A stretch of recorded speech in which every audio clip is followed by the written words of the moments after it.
First game of the day, El Clasico. Is that a common occurrence? Yeah, so many people come in and they're like, dude, first game of the day, I'm on my lunch break, bro. Are you serious? It's kind of funny.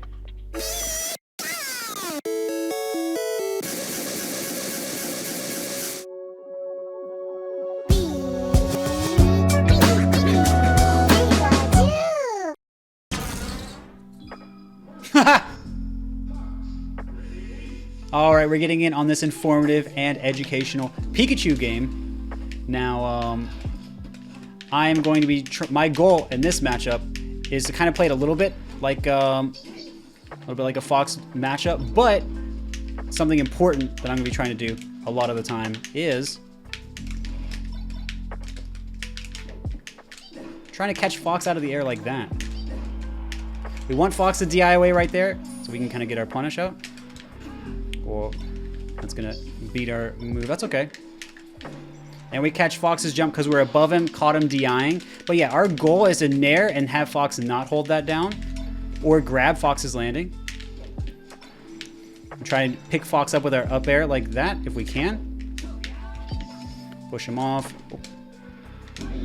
Oh, should have went for F tilt there. And that's gonna be a good pickup from Fox. Oh.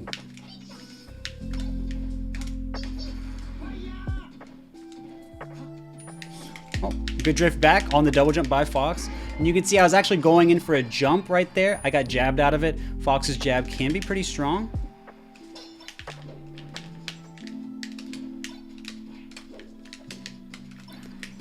So, something we're going to be needing to use to our advantage against Fox is, of course, the tail spike. That's going to push Fox down low off the stage, and we're going to get a little bit more damage beforehand to make things like our forward smash stronger. So I'm trying to do a little bit of ways to trip up the Fox's tech, make him miss it if I can, get a punish.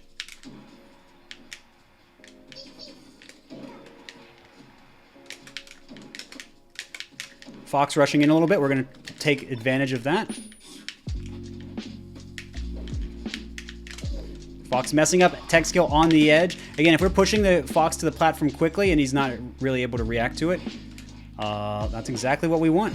Oh, and I thought we were going to slide off there, but didn't have enough momentum.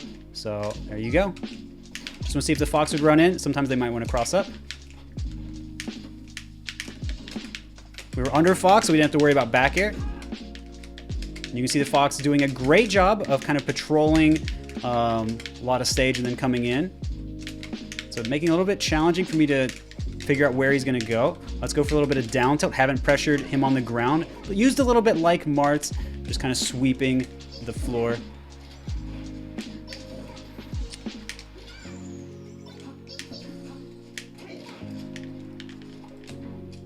Oh, I shielded and angled away because I thought I was going to get hit. And it ended up getting punished.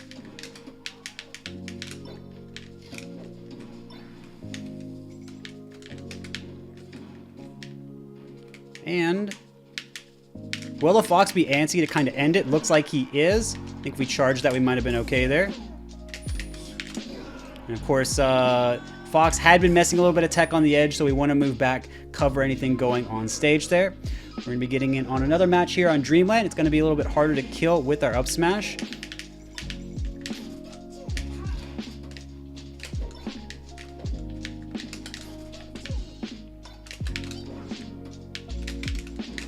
Notice I didn't go in straight for the punish. Pikachu's grab being small means that's not what I'm looking for. Oh, am I dead? Messed that up a little bit. Didn't need to fast fall there, but you guys had the right idea. You saw that I was catching the Fox out of the double jump. And again, Pikachu's small grab means you have to be quite close to get the punish.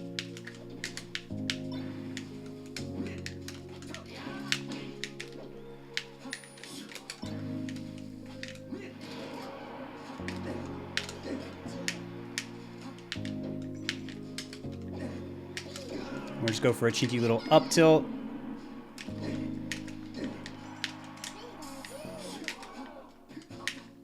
Yeah, again, pressuring the Fox by the edge. Going to be strong for us. Seems like they're not able to hit their edge dashes the strongest. If you're a low tier, you want to play off these things as much as possible. There's our jump backwards.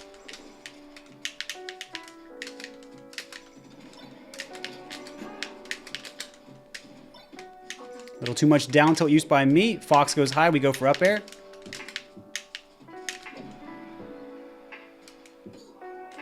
A bit of roll. Just trying to catch the Fox up. And again, if someone's ever behind you as Pikachu, you want to put that up air out as much as possible.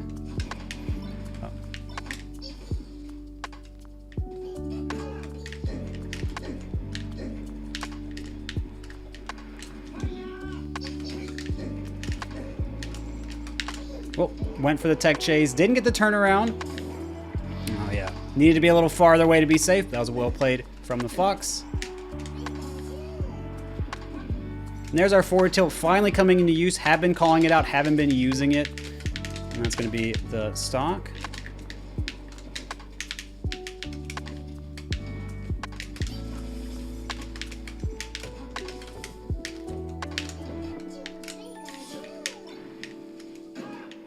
Caught me jumping to edge. Needed to use up B.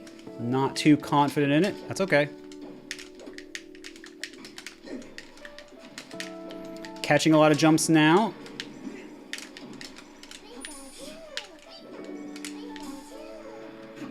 There's our forward tilt. We go for a little bit of charge. Make sure we can kill even on Dreamland. So you can see I had to call out when the Fox was going to be trying to approach, and go for that a little bit at the end. Call out some jumps. That's kind of just the nature of Pikachu, but a lot of people don't want to jump into Pikachu. They don't want to drop into Pikachu because of the threat of up air. So sometimes with up air, you can take jumps, but sometimes you can even go for bigger reads with nair or down air, like I tried to show you in that game.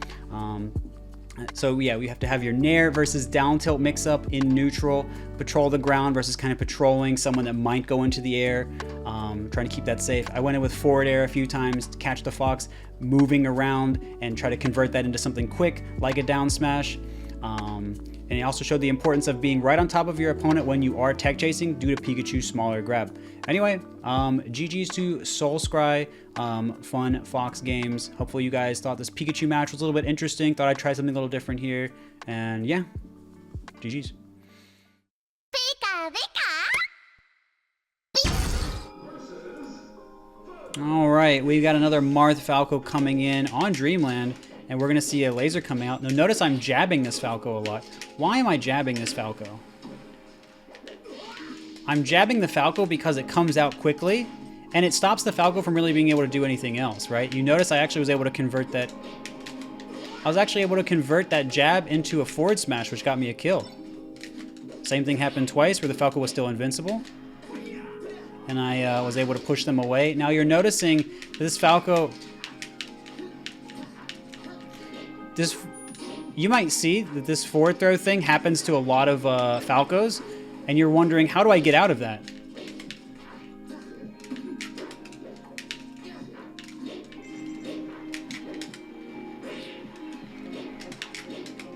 Hold on. Forward throw, you want to beat that by holding down and away. And then against this player, we were putting them in some tough spots. We were up tilting them off the ground, which is going to trip up their DI. Maybe they were trying to DI a survival move, so they're going to come back into me. The up tilt has different hitboxes. The front hit of the up tilt is going to send you more up or could send you behind. The back hit of the up tilt, it sends up and maybe a little bit behind, but you can't DI that nearly as much as the front hit. So those can mix people up pretty hard, especially if you're hitting someone off the ground. And so that was probably very confusing for the player. And then we also did eliminate them in a couple similar fashions. We dodged their invincibility, and then we kind of threw them off the stage. And Falco can actually double jump under Marth's down tilt to grab the edge, but it's very hard to do, very spacing dependent as well. And so they were not able to do that. We are able to poke them and then eliminate them as a result. And then for the last stock, we did a longer combo where I pushed the Falco up. I would have taken away the jumps if I needed to, but I did not need to. I tricked the Falco's DI and pushed them farther away, I believe, at the end there. But yeah, I think for the third kill as well, the Falco was up B'ing. They could have probably up B'd onto stage, or maybe they could have, but I grabbed the edge just a little bit before they took off, so they weren't sure which way they could go. And you can always fake grabbing the edge with Marth too, if you turn your back to the edge, and you could wave dash at the last second or not. This is something that's very common at higher levels of play, where you make a decision right as the spacey is about to take off with their up B, so they can't be sure about what you're covering. And so that way, even if you couldn't cover everything, you can at least influence their decision. This is something about the player versus player element of the game. Normally reserved for neutral, you can see how it plays out in Punish as well. Anyway, GG's to Boomerhands, and we're just going to keep moving on.